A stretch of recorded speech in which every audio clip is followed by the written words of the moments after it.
KM Shivananda Reddy ವಿಕಲ್ಲಲ್ಲಿ ಕಲ್ಯಾಣಿ ಚೌಡೇಶ್ವರಿ ದೇವಿ 3ನೇ ವರ್ಷ ವಾರ್ಷಿಕೋತ್ಸವ 27ರಿಂದ 30ನೇ ತಾರೀಕುವರೆಗೂ ನಡೆಯುವಂತ ಉತ್ಸವಗಳಿಗೆ ಮೊದಲನೇ ದಿನ 27/6/26ನೇ ತಾರೀಕು ದೇವತಾ ಪ್ರಾರ್ಥನೆ, ಗಂಗೆ ಪೂಜೆ, 28ಗೆ ಗಣಪತಿ ಪೂಜೆ ಮತ್ತು ಬ್ರಹ್ಮಕೃಚ್ಛ ಹೋಮ, ಧ್ವಜಾರೋಹಣ, ಕಲಶ ಸ್ಥಾಪನೆ, ಗಣಪತಿ ಹೋಮ, ನವಗ್ರಹ ಹೋಮ, ನಾಗಮೂಲ ಮಂತ್ರ ಹೋಮ, ಪೂರ್ಣಾವತಿ, ಮಹಾಮಂಗಳಾರತಿ, ಪ್ರಸಾದ ವಿತರಣೆ ಇರುತ್ತೆ. ಸಾಯಂಕಾಲ ಮಂಡಲ ಆರಾಧನೆ, ಅಘೋರಾಸ್ತ್ರ ಹೋಮ, ಸುದರ್ಶನ ಹೋಮ, ಪೂರ್ಣಾವತಿ, ಮಹಾಮಂಗಳಾರತಿ ಇರುತ್ತೆ.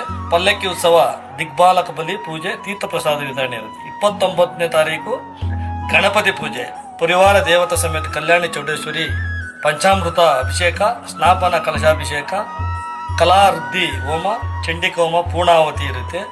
ಊರಿನ ಗ್ರಾಮಸ್ಥರು, ಮಾತೆಯರು, ಮಹಿಳೆಯರು ಹಾಗೂ ಸುತ್ತಮುತ್ತಲಿನ ಗ್ರಾಮಸ್ಥರು ಬಂದು ಈ ಕಾರ್ಯಕ್ರಮದ 3ನೇ ವಾರ್ಷಿಕೋತ್ಸವ ಅಂಗವಾಗಿ ಕಾರ್ಯಕ್ರಮವನ್ನು ಪೂರ್ಣ ಯಶಸ್ವಿಗೊಳಿಸಬೇಕಾಗಿ ಈ ಸುತ್ತಮುತ್ತ ಗ್ರಾಮಸ್ಥರಲ್ಲಿ ಕಳಕಳಿಯ ಪ್ರಾರ್ಥನೆ ಮಾಡಿ ಕೋರ್ತಾ ಇದ್ವಿ. ಕಲ್ಯಾಣಿ ಚೌಡೇಶ್ವರಿ ದೇವಿ ಎಲ್ರಿಗೂ ಸಹ ಒಳ್ಳೇದ್ ಮಾಡ್ಲಿ ಅಂತ ಹೇಳ್ಬಿಟ್ಟು ಕೋರ್ತಾ ಇದ್ವಿ.